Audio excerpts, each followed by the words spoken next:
welcome to Rule. I am your host and producer, Amy Drewry. Sam Bass, Chief Emeritus of the Nansemond Indian Nation, and his son Brian Bass are featured in the first half of this episode, sharing their unique perspectives of rural life and history. Chickahominy Tribal Chief Stephen Adkins joins me in the second half to include his thoughts and ideas. My name is Sam Bass. I'm a Chief Emeritus of the Nansemond Indian Nation. I presently am serving as a councilman in the tribe. I moved to Suffolk in 1971, built a home on 19 acres of land. There was no real neighbors for maybe a couple hundred yards. Now, in this 50 years, there's house next to house next to house. And only recently did we get some street lights out there. We don't have fire hydrants. It's still rural in a sense. My name is Brian Bass. I'm a tribal councilman with the Nansemond Indian Nation. I live in the city of Suffolk. I've been here my whole life. When I was researching the beginning of this, one of the things I found out about Suffolk is that Suffolk is the largest agricultural city in the state. Is Suffolk rural in your opinion? Yes, in the southwestern side of Suffolk, I would say probably 90% of it is rural. What are some of the characteristics of rural? To me, rural is not having the amenities of urban areas. There's not a 7-Eleven a half mile. There's not a street light, city, sewer, and water. You supply your own. For a lot of people, that means a lot. For me, it means a lot because I would prefer it that way. I don't want the city providing me with my water. I'm well aware of the testing that they do, and a homeowner is required to do the same testing. So, the water that we get out of the ground from a deep well or a shallow well is just as good, if not better, than the treated chemical water that the city provides. Those are the things to me that separate urban from rural, are the amenities that you just don't have. So Sam, what do you think of when you think of rural?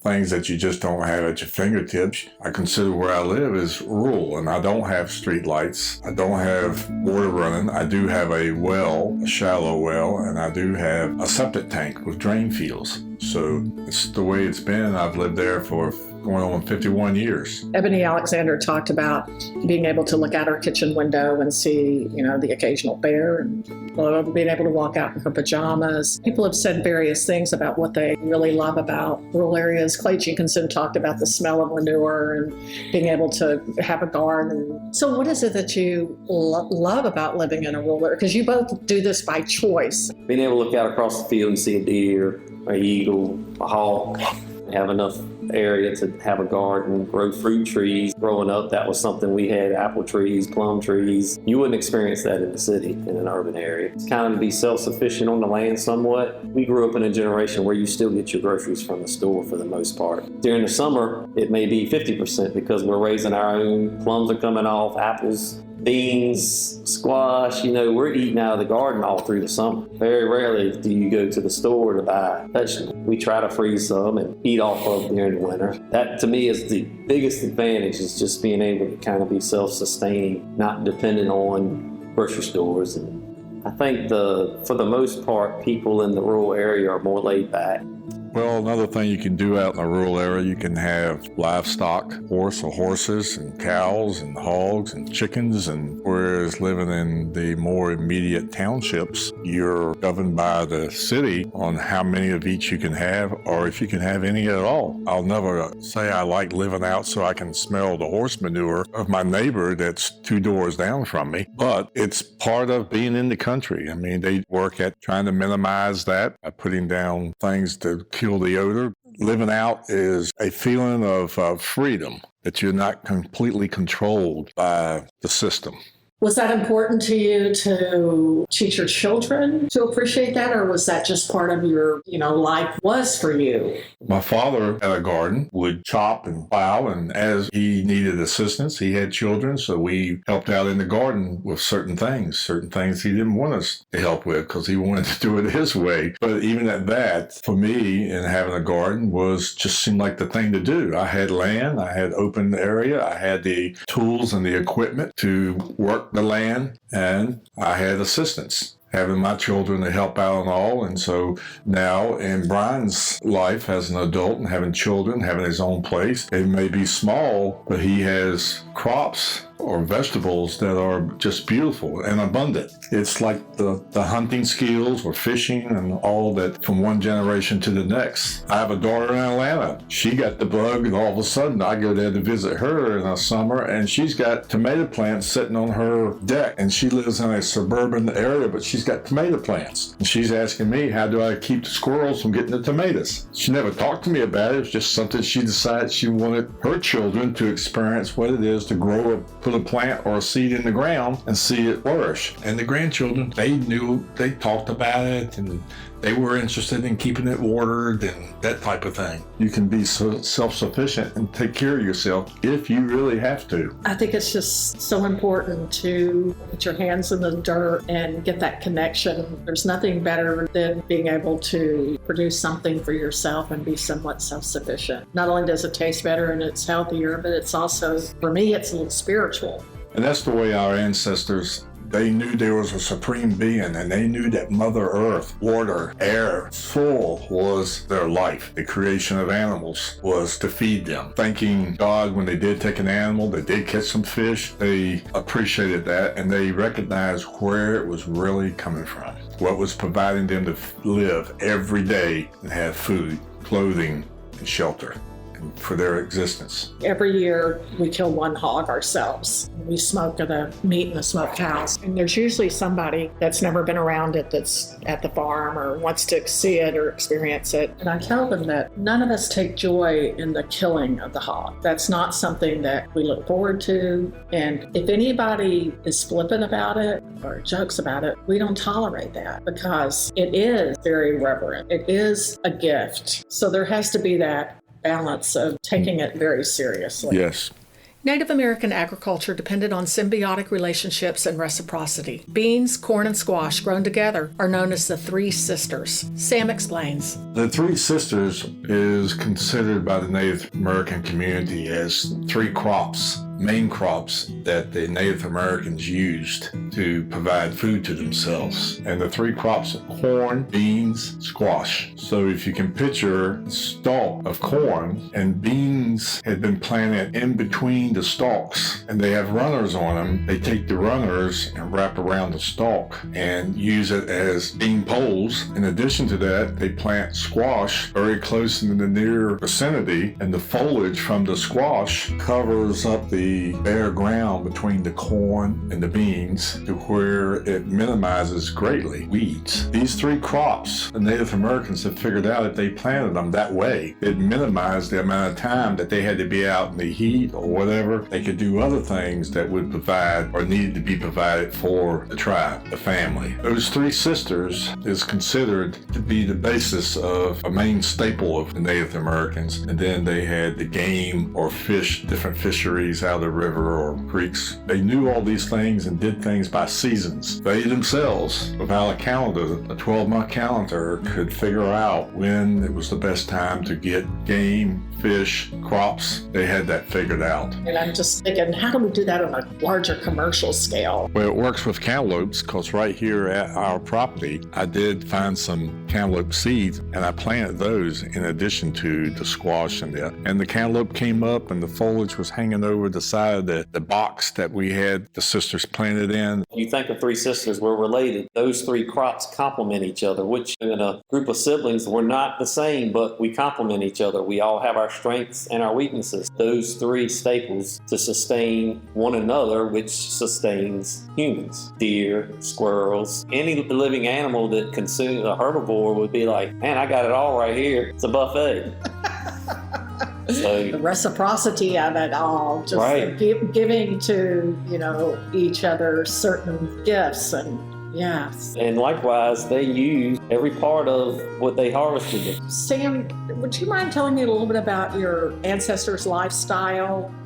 The women of the tribe would do a lot of the manual labor. The men would go into the swamp. Most of the canoes were made out of cypress. It's amazing how they would get a log and move it to where close to their township and work on cutting it down using tools that they had made, whether from animals or other pieces of wood or rock or stone, to dig out the core of the tree to make a canoe. They would start a fire in the center of it and just keep scraping the coals that's in the center of the log to where they would eventually get it to the depth burned out. Once they would start this fire, it was 24/7. They were constantly scraping and digging and getting it to where they wanted to refine it to where they would launch it in the water and it would float. I'm amazed recognizing this type of tree growing in swamps and all, just how Native Americans, Indians, figured out how to do these things. So what I'd like for us to think about is how far removed are we from doing things that way? You think back to when my granddaddy, who was born in 1912, how he grew up in the dismal swamp of hunting and fishing and trapping.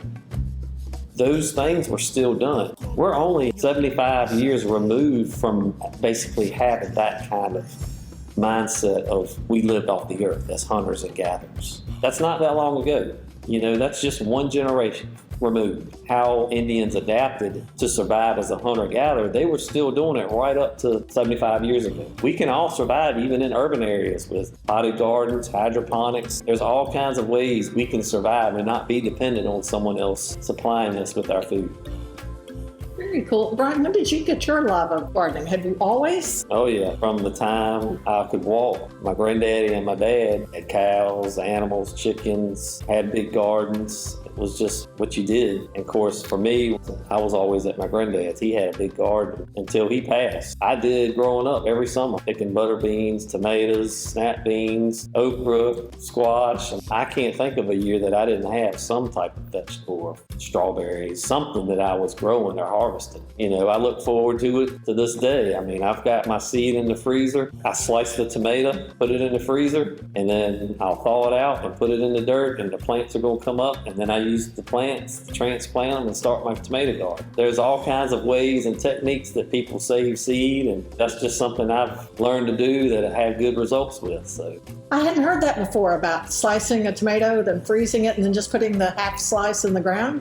Because I have had a time with tomatoes over the last few years. I used to be able to grow tomatoes easily, and now with all the diseases and fungus and... I save the bigger ones that are the softball size, and I just slice them, put them in the freezer. You can also do the same thing by keeping them dormant. If you don't even put them in the freezer, you can just put them in a bag. You need to let it dry. It dries down, but then when you want to start your plants, say on a windowsill or something, you just take a pot and put that one piece in the potting soil and just keep it damp. And once it hits 60 degrees, that stuff is going to germinate and come right up. How do y'all encourage people that don't understand the value of growing things or agriculture? In the world we live in, people aren't patient. And I think it's more important to teach patience than it is to teach them how to grow things. When you learn patience and have understanding of cause and effect and what's going to happen if I do this, the growing, it makes you slow down. You plant a tomato, and I usually have my tomatoes in the ground the end of April, 1st of May. My tomatoes are ready, but you got almost 3 whole months that you're getting nothing out of this plant. What is it good for? But that's 3 months. We have that same patience with our kids, with our spouses, our siblings. But I think if you can get people in a relaxed setting, gardening, and get them to understand the patience and the time that's involved, I think that helps in a therapeutic way. I just love that, teaching patience first before you can teach anything else. And I think you're so right. People don't take the time to calm down and to really actively listen. Listening is one of the hardest things to do. And an example of that is I received a phone call from an out-of-state relative. The person, I said, "How you doing?" And they had something health-wise going on in their family. And the person says to me, "So what about you? How are you doing?" I said, "Well, since you asked that, I just went to the doctor, and next thing he said was, well, we're going to take a little trip this weekend, and I'm saying to myself, I know you could hear me because we'd already been talking. I was using the same tone. But the thing was, I interpreted, not to get my feelings in an uproar, but it was about him. He really doesn't want to know about you. He just wants you to know about him. When I asked Sam and Brian what they perceived as threats to rural communities and their tribe, this is what they had to say. I think our threats are ourselves. We're not proving that we are good stewards by our actions. I just think in America, it's about the dollar. There's few and far between where someone's upfront and transparent. If I eat an apple, I'm going to give you an apple. If I make $1 million, I want you to make $1 million. I don't want 10 and you have 1 and then I can overrule you because I have more. And that's kind of the mindset that when society of the people, people in our tribe, we have close to 400 members. They range from California to New York to Maine to Florida, Texas. Bring all them together and everything they've experienced in their modern life. It's far from being a native life. Do you see any solution? Being respectful of what's been given to us and what our ancestors did. My objective is to be as kind, respectful, do the right thing, and that what I leave on earth is carried on, if it's good things, by my children, and then they carry it on for their children to pass it on to be a good citizen, be a good steward of who you are. So that's my outlook. Towards the end of the interview, I ask about their vision for the future. Well, I think it was here when the settlers and the immigrants came to this country. When you see pictures of in history books, magazines, or whatever, if it's a gathering of peace, it's the Native Americans hosting the other people. And that's the way they were. It still would be that way. And the Native American would still be standing on the shoreline with food to help them. Brian, what does a near perfect future look like to you? For me, it's just to have one another treated the same. All our prejudice that we have gone and have an understanding. It's hard for mankind to do that. Let's not pull any punches. Native Americans were pretty savage in protecting their boundaries. You didn't cross the boundary to go see a squaw, and if you did and got caught, you didn't live to tell about it. That's how it was. Right. And, I think that's mankind as a whole. It was quite a takeover, and they didn't originally come here to sit around the campfire to sing Kumbaya. They came for the resources and to take over. Yes, they could be savages, but that was brought out of them because of the actions of the invasion, more or less. What the Native Americans did have were the connection with Mother Earth, and that they didn't want to do harm to anyone else. The only time that would happen is if you encroached on their grounds, and then they would stand up for themselves. Well, naturally, when the Europeans came, they stood their ground and tried to defend themselves, but they were just overpowered. And that's what basically happened. It really was like an invasion. No, it was. It was an invasion. I look for peace and harmony throughout the world. But I'm glad to see in my lifetime in the last year, a little bit, like I said, not to develop hatred or revenge, but I am pleased that it's being recognized and more or less honored in most states now that there is no Columbus Day. Yes, thank goodness. I mean, how do you discover something that there was someone already there? It's a changing of the times of the way life on Earth is we don't know when that day is. We don't know when the day is we take our last breath, but you try to live as honorable as you can. I'm done. Okay. This concludes my conversation with Nansemond Chief Emeritus Sam Bass and his son Brian. Next, I travel to the Chickahominy Reservation to talk with Chief Stephen Adkins. My name is Stephen Adkins. I'm chief of the Chickahominy Indian Tribe. Its headquarters are in Charles City County. The Chickahominy tribe has lived in this area for hundreds of years. I have resided in this area all of my life. I'm really attached to the area. We began with a little history. In 1607, when the settlers landed here at what we call Sinacamaca, which is part of Turtle Island, they came ashore in Jamestown. And my tribe was one of the 30 to 40 tribes that were here. We welcomed them, hoping that nothing bad would come of it. I'm sure my people were somewhat surprised at the dress of the colonists. I think they probably wondered, are these people civilized? I sure hope they are. And it started out to be a pretty good relationship. As a matter of fact, December 1610, Captain John Smith sent a party down to Chickahominy land to buy corn. They called it the starving times, but the settlers had converted every bit of tillable soil to the production of tobacco. And They ran out of foodstuffs, so they traded with the Chickahominy. What is the Chickahominy relationship to the land? It's typical among native peoples be kind of married or wed to Mother Earth. We collectively try to preserve this creation that God gave us for the next 7 generations. I would love to see that kind of philosophy migrate to the dominant culture. I don't have much hope in that regard because people are very reluctant to accept responsibility or even acknowledge the climate change that we're undergoing and the effects that it is having in both flora, fauna, and other natural resources. I have been reading Braiding Sweetgrass by Robin Wall Kimmerer on indigenous wisdom and scientific knowledge, who also talks about working for the next 7 generations. When you mention the 7 generations, she writes of the honorable harvest of reciprocity in our relationship to the natural world, of the need to rein in our tendency to consume so the world will be as rich for the 7th generation as it is for our own.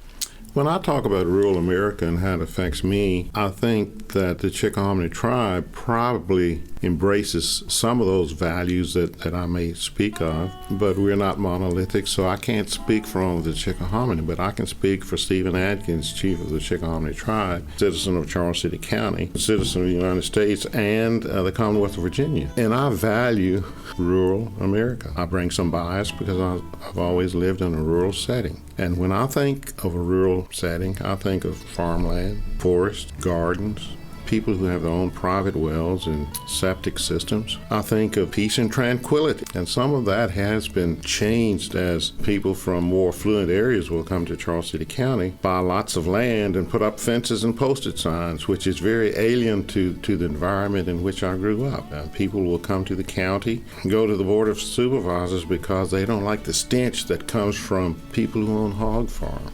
They don't like the fact that they hear the farm equipment when people are tilling their soil and when they're reaping their harvest. People will come to this rural area and want to make it look like a city and feel like a city. I've had people comment, you don't have enough lighting in the county. Perhaps you might reconsider this move. Gardening and growing food was something all my guests love about rural life. When I was growing up, we had a garden every year. Watch my mom and dad, and I learned how to work with Mother Nature, plant seeds, and watch the crops grow. I remember harvesting potatoes, planting sweet potatoes. I remember we call them butter beans, and people call them lima beans. Tomatoes, we had what we call string beans. You go to the restaurant, they're green beans. But we had all of those. Every family's garden turned out to be a community garden. I used to say, wow, Mom, you make us work in the garden, and then you give it all away. But other families did the same thing. And we had horses and cows, pigs. We could have lived off the bounties that 30-some acres that my dad had. I used to say, well, we're just growing hay and corn to feed the horse. But the horse and the cows were vital. We didn't have tractor, and the horse would pull the plow. And ironically, when the settlers arrived, they deemed us moon worshipers and star worshipers. But we understood how the moon affected the tidal cycles. We understand the lunar cycles regarding planting season and harvesting season. And my mom went to her grave planting gardens by the cycle of the moon. And it worked. I would look at her, Mom, is it time to plant? And she would tell me. So in my mind, rural America is that little farm where me and my 8 siblings, my mom and my father and my grandmother lived there, where we could have lived off the grid all year long because we produced enough to sustain ourselves. We always slaughtered at least 1 hog a year. And we had the chickens, we had the eggs, we had everything we needed. And our kids, my brothers, were pretty good hunters. Game was safe when I was out hunting, but that's another story because I didn't have the heart to kill them anyway. Looking at rural America, I see the camaraderie that we had as a community when I was growing up, where if one person hurt, everyone hurt. Where you knew everyone in the community, which is both good news and bad news, because that grapevine would really share some intimate details that are better left private. But it's a community where we would fight with each other, but we always rose to mutual defense. And I think we build strong people of character in those rural environments. And there's some downsides. The school population, it's not large enough to have some of the curricula that are needed, and I'm saying that plural. There may be 2 or 3 kids that want to take advanced math or calculus, and you can't have a class with 2 people and afford to have the teacher to come in for those two people, which leads to another problem we've had, which has been remedied somewhat today. But the lack of connectivity, the lack of internet, which would enable us to teach those kids who wanted to take these advanced courses, which are very much needed today in this world of technology in which we find ourselves either reluctantly or not, we're there.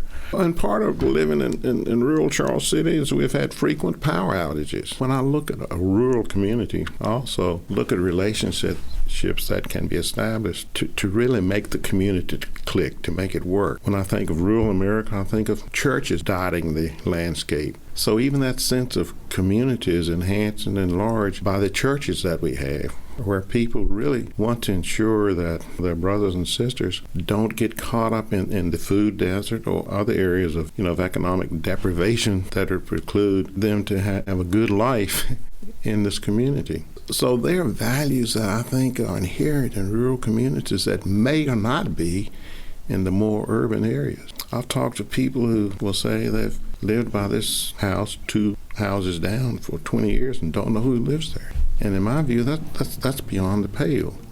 I guess when I look at rural America, I've said a lot about it, but it's much more than landscape. It's much more than areas defined by being outside of an urban cluster or an urban area. It's much more than the countryside that's outside of city limits. To me, there's a real sense of community that when you walked off your property onto someone else's, you weren't stopped and said, "What are you doing here?" You were a neighbor, and if you want to walk across my property, you did. And I grew up without leash laws. Our dog knew to come home, and if our dog offended a neighbor, the dog was disciplined. And they learned quickly. I see the need as the population increases, but I do yearn for those days when we would leave home, and if we chose to lock the door, we would sleep all night with the windows open and the front door open, and not worry about somebody coming in and stealing what you have. And random acts of violence were random to the point we didn't see them existing in Charles City County. When I think of rural America, that's part of it, a safe environment to live, in which to live and raise a family. And I view rural America as a plus, even when I cite the disadvantages that smaller counties have because they don't have the critical mass to affect much change outside of their community. Charles City is essentially a bedroom community where most of our folks live in the county and work outside the county. Lots of times small rural areas find themselves prey to those entities that want to either bring in a landfill or a prison or some undesirable to the general public means of economic development. I just don't want counties to be viewed as dumping grounds for those things that despoil the environment and that can have long-term, long-lasting effects on the balance of nature, the natural order of nature within a community. When I was reading Sweetgrass, and I'm kind of quoting from her, she said, "We need acts of restoration, not only for polluted waters and degraded lands, but also for our relationship to the world, to restore honor to the way we live." I thought you were basically saying some of the same things. I do believe in restoration. The way we treat Mother Nature, if we have in fact disturbed that balance of nature, we need to work to restore it. We need to conserve, we need to preserve. And we need to go back to those areas that have been maligned and trashed and begin the restoration process. If we don't, we fall prey to an ever-devolving, degrading environment, and we can't do that. Well, you know what? And what strikes me is that when we degrade the environment, we degrade our souls. Yeah. When we treat the environment with disdain and disrespect, we're basically doing the same thing to our humanity because we're so connected to our environment.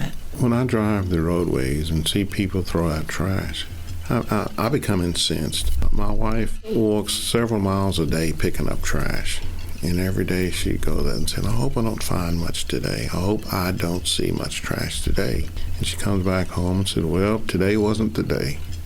And she'll make the route and come back home and have to stop and pick up trash that was thrown on the road while she was making the first pickup. And sadly, that's kind of emblematic of what's going on in lots of places, but on a much larger scale. If I don't begin that recycling at home, how can I expect it to go beyond me? We've got to really move toward restoration. And we use the term mitigation. It really galls me. And mitigation turns out to be, well, I'm going to pay you this much money so I can continue to do the things I'm doing that are contrary to protecting the environment. It's something I think we have to do if we want our planet to continue to exist. I think we have to do it. Let me ask you this then. There's such a big urban-rural divide. And so I guess I have a couple of questions. Do you think the people that are throwing out the trash that are degrading the environment are the rural people that live here?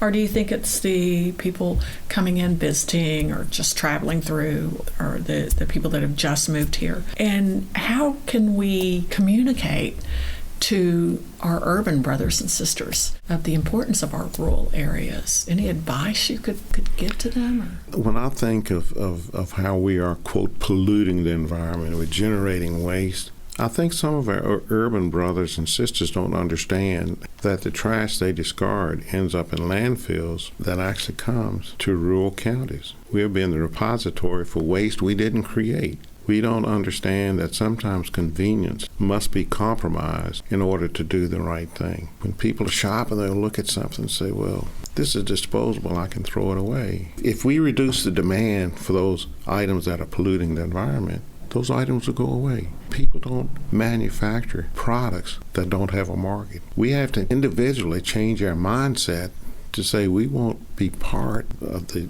large area of consumers. We won't get caught up in consumerism to the point that we support these products. And today, people haven't had the backbone to let their stated convictions match the reality of what they're doing. And to me, there should be a real sense of urgency. All you've got to do is wake up every day and look out and see what's going on. You know, even in this area, when I was growing up, I don't remember a tornado in this area. I remember when there were distinct seasons. I don't see them now. And I'll admit that. I mean, I prefer temperate weather versus cold, but I yearn to see those distinct seasons where I can go out and just put on a coat and breathe the brisk air. Part of why I moved to Virginia from Texas. Yeah. 4 seasons. To me, there are some facets of rural America that are starting to vanish. Here at the Chickahominy Indian tribe, we have an individual who's working on community gardens. It was a tremendous success this year. We're going to expand it next year. The Chickahominy tribe has partnered with a group in the county to start a food pantry because we're cognizant of the fact that not everyone has the same access to food that we do. I'm confident that part of Charles City County is a food desert. So rural America, I think, is vital to the future of the nation. I think rural areas are vital to the future of the globe, the United States notwithstanding.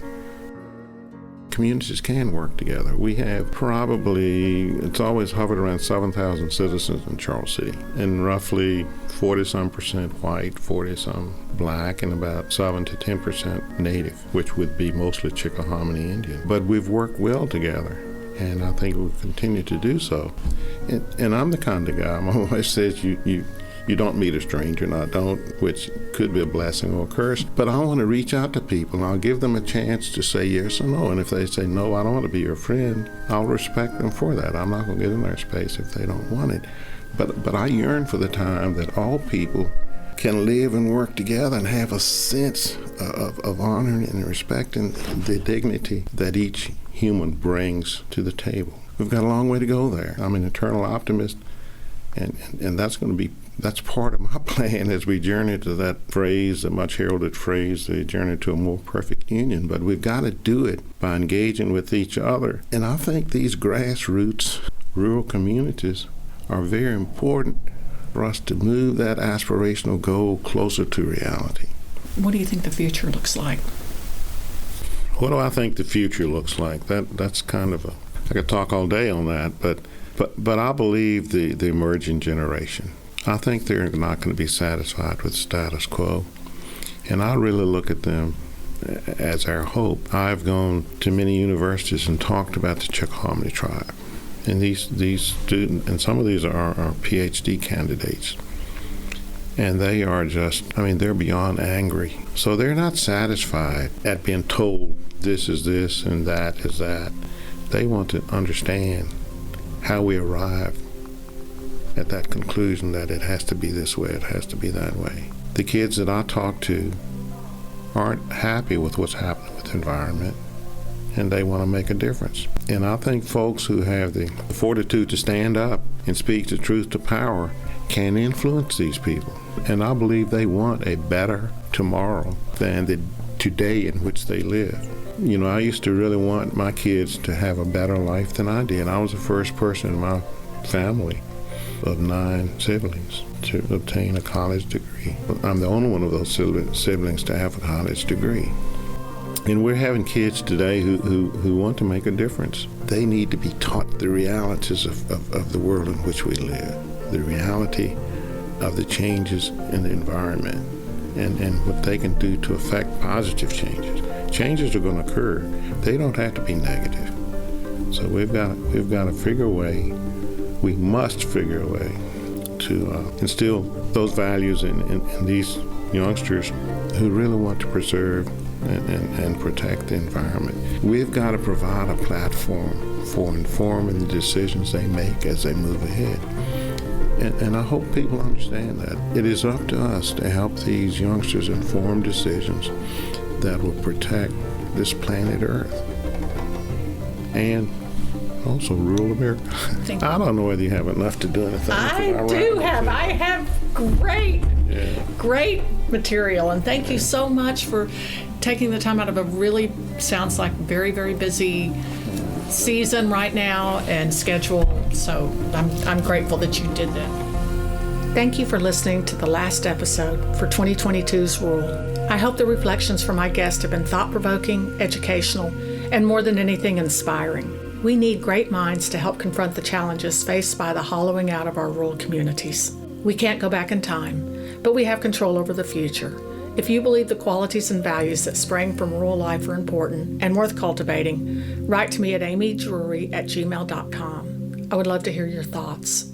I am so grateful for all the guests who generously devoted their time and brain power to the challenges facing rural life and willingly shared this with you and me.